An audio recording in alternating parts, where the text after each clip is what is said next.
Hey guys, welcome to another Stats and Tats tutorial. I'm Dr. Joe.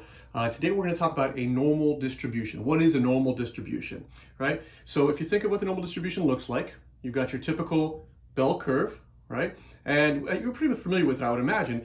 But the question is, okay, what does it actually mean? So a normal distribution is the foundation on which almost all statistical research is based on. That in a population, keep in mind population is represented by a capital N, population follows what's called a normal curve, and that the basically whatever you're measuring is evenly distributed in scores across the population. So IQ, for example, follows a fairly normal distribution across the larger population, with roughly 100 being in the middle, and then scores getting progressively higher on one end and of course lower on the other by standard increments, standard deviations, which you can watch the other video for standard deviations.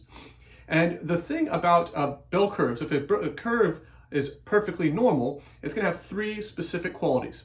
One is it'll be perfectly symmetrical from the left side to the right side, perfectly symmetrical.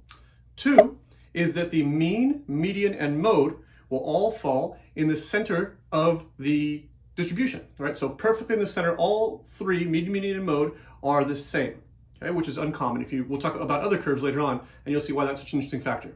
Third, normal curves, normal distributions, are what are called asymptotic. Not a very common word, excellent Scrabble word, by the way, asymptotic. And it means basically that the ends approach zero but never actually touch it. So if you think of the curve of a parabola back from algebra or geometry, that is asymptotic in that it approaches the axis but never actually touches it. Normal curves are the same way. Normalcy is an assumption that's made in statistics, but most of the time our samples do not meet the qualifications for a normal curve. So that's always a caveat of all of the analysis we do.